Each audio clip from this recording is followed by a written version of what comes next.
Miss Chancellor's 96 here with another review, this time of the Iron Man 3 Marvel Legends Ironmonger series Iron Patriot. So here you go.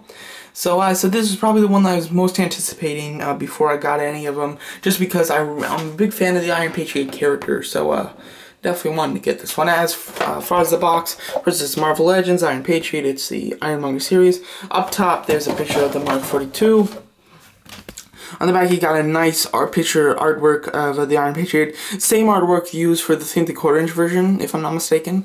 And then, of course, he does have a bio, and the bio is of the comic version, not the movie version, because it does talk about Norman Osborn.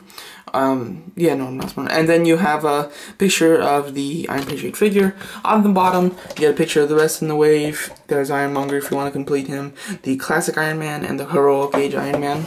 I do have both of them. If I've already reviewed and posted them, I'll put some links up on the screen. So yeah, so there is Iron Patriot. He does come with this paper, which is just essentially just an instruction guide of how to put the Ironmonger together. A little picture of the Iron Patriot and his bio and everything. He does come with the torso, of course. And to quickly go over the torso, here it is. As you can see, pretty cool, pretty bulky. It's very nice. I'm absolutely loving this paint. This, metallic, glossy blue paint on that. It looks just incredible. If you're wondering about the size of Ironmonger, when he's got his head up, he will be the same exact height as Terrax, and just bulkier. So overall, a very nice size Build-A-Figure. The biggest Marvel Build-A-Figure that we're getting of the year, if I'm not mistaken. And yeah, so I'm a huge Ironmonger fan, so I definitely am excited to build him. But as you can see, now we have the Iron Patriot himself. Of course, this is Norman Osborn and not War Machine Rodney. It's not him. But in the movie, of course, it is. So yeah, so Norman Osborn, if you don't know, is Green Goblin. But as you can see, this is Iron Man. This is a repaint of an Iron Man armor that came out early in 2012, if I'm not mistaken. I did not pick it up though, so I don't have it. So I really don't care that it's a repaint, but some people that have the old one might care. Going right into paint, his most noticeable feature is the paint. Of course, on the face sculpt is pretty nice. He's got some orange eyes, which I think is interesting. Same thing with the 3¼ inch version. I think the orange is an interesting choice to go with the eyes, but overall it looks cool. Like the design, you got the nice star there, of course. The red, white, and blue, paint goes throughout him. As far as comparing him to the 3¼ inch version, which one has the better paint? And I'm gonna say the 3¼ inch version.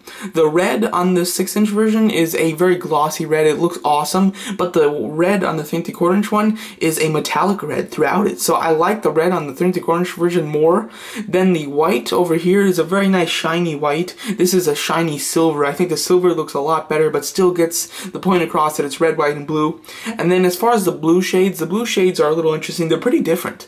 This is a very bright blue, while this is a darker blue, almost a little bit of purplish. I think that the better blue is the 3¼ inch version. I think that the 3¼ inch version is painted better in every single way.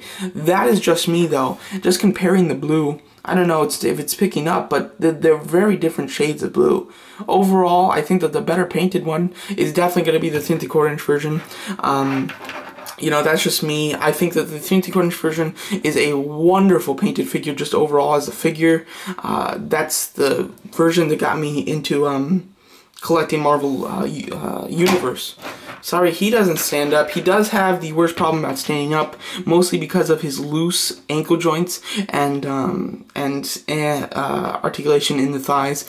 Just to go over articulation, he's got a ball hinge neck, which can look up pretty far, very far. He can do some nice flying poses, as well as go down extremely far. His arms are on ball hinge, but they can go up about this far without breaking this off. I mean, it's just on 2 pegs there, so you can just pop it back in if you do break it off. And they're on hinges, so if you have his arm all the way down, you can have the plate up there. But if you have it all the way up, you can have the plate up there. So you won't have to worry about it not being connected to the arm, the shoulder plates, which is pretty nice. He's got a bicep swivel, double hinge elbows, hinge swivel wrist, which is great, ball joint upper torso, which is interesting. It is both of the other Iron Mans from this wave have ab crunch with the waist swivel. He's got a ball joint upper torso, which is interesting. It's more like the 3¼ inch version. He's got a he's got hinge swivel thighs, which is also interesting. The other two have The Iron Man, the classic one, has the same thighs, and then the Heroic Age has just a ball joint with a thigh swivel. Of course, it does swivel kind of strangely because of the way it's cut, but that is pretty accurate to the look of the character. Double hinge knees, which is nice. Hinge swivel ankles. They're not really pivot, unfortunately, but it is because of these flaps. It really wouldn't matter if it was pivot because it wouldn't be able to move so well.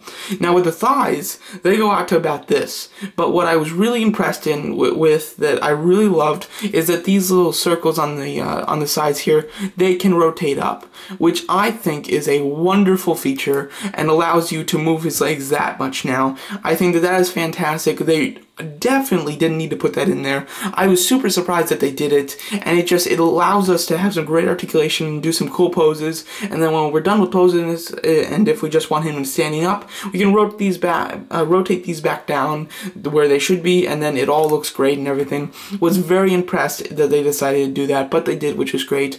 As far as the sculpt itself is very cool. It's very animated looking, or very comic looking, excuse me, and overall is extremely nice.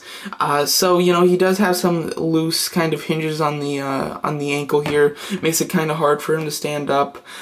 He can stand up, but just if you move him too much, you know, he'll fall down, just the slightest bump. Overall, this definitely is the weakest out of the three in my opinion, when I was really not expecting it to be. I thought that this would be the best, if not the second best, and it is now the least in my opinion. Overall, I think the paint's great, but I think the Untitled Chapter one just has better paint. And overall, as you can see here, this is just all red on the bottom. I'm looking because I have my Untitled Chapter one laying down. That one has white repulsors on the feet. Like I said, every little bump knocks them down. But this has like white details on the feet, while this one is just a plain red. So, I mean, the 3/4" one, paint-wise, is much better. Articulation-wise, this one is better, and I'm really impressed with this. This is something that really impressed me, that you can rotate that up. But other than that, it's not a great figure. Unless you're a big Iron Patriot fan, I'm probably not going to recommend this to just the casual collector. If you're a big fan of the Iron Patriot from the movie, or you really like Iron Patriot, then absolutely get them. If you're going to build Ironmonger, I'm not saying I recommend just going the Build-A-Figure piece online. I do recommend just picking up the whole thing to get the Build-A-Figure piece, but it is not a fantastic figure. This definitely will probably be your least favorite out of the three. It was for me, and it'll probably be for you. Overall, it's cool though. I do like the colors. It does look nice on your shelf, and it's a pretty nice Iron Patriot. So there you go. So that's my review of the Iron Man 3 Marvel Legends Iron Patriot. Thanks for watching.